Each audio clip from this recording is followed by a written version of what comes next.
agaasimaha guud ee wasaaradda waxbarashada iyo sayniska Somaliland oo weeliyo gudoomiyaha wasaaradda waxbarashada iyo sayniska gobolka Awdal ayaa waxay maanta agabyo waxbarasho gaarsiiyeen dugsiyada hoose dhexe ee magaalada Boorama kuwaasi oo ugu talagalay kor u qaadista tayada waxbarasho ee dugsiyada hoose dhexe ee magaaladani Boorama ayaa waxa ugu horreeyna deeqdaasi la gaarsiiyay dugsiga hoose dhexe ee galbeedii ee magaaladani Boorama warbixin kooban ka siiyay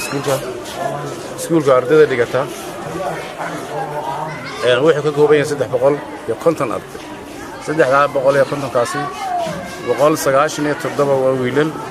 153 waa gabdho wuxuuna ka kooban yahay 1 ilaa 8 iskuulada magaalada Boorama ugu wanaagsan ugu tayada fiican xaga bilicdana ugu wanaagsan maanta waxaan joognaa dugsiga hoose dhexe agaasimaha galbeedii dugsigaasi oo ka kooban 1 ilaa 8 waxaanan ku faraxsanahay inaad nagala soo qayb gasho ama aad soo booqato dugsigan oo laga qabtay dayactir fara badan 5 fasal horena 9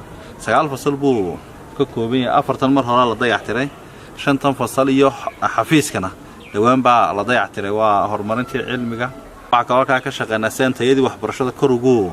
qaadi lahayn waxaana ka mid tahay hawlahan laga qabanayaa in si loo xoojin lahaa tayada waxbarashada waxaanu sameeynaa kale in dhammaan macallimiinta dugsiyada hoose dhexe oo dhan ee magaalada gudaheega isku wada bedelo markay sanad dugsiyeedka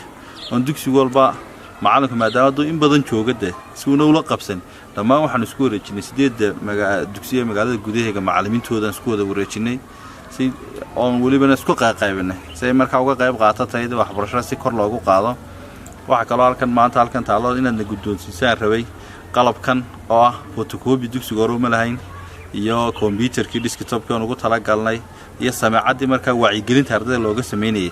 dhamaantood waxaan ugu tala galnay si ardayda maadaama dugsiyada dawladdu u baahan la tayeeyo in imtixaanka uu noqdo ku standard oo imtixaanka laga qaadi karay labadan sano ugu dambeeyay waan soo daabacayno wasaaradda ugu soo rogaynay dugsigan maanta inaan soo booqnay maanta aad iyo aad baan runtii ugu faraxsanahay dugsiga hoose dhexe galbeedii waa dugsiyada runtii intii dardargelinta lagu sameeyay dugsiyada dawladda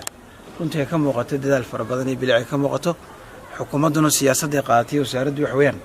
in la soo nooleeyo markaa heybadii rajada dugsiyada dawladdu lahayn macnaheedu ma ahayn la dagaalamayo dugsiyada gaarka laakiin heybadii iyo hormuudkii ahaayeen dugsiyada dawladdu baa naga go'aan soo celino oo ku faraxsanayn bilaabatay وقالهم بالعيد دugsigan aad buu wanaagsan yahay ardayda aan la kulanay runtii waa ardayguna maskaxdooda iyo dadaalku ka muuqdo waxaan ku sii dhiirigelinayaa maamulaha in ardayda runtii aad wax loogu dhigo waxbarashada tayadeeda anaga martii muhiimad ah sanadka waxaan culeys ka saarnaa in tayada waxbarashada noqoto mid heer sareysa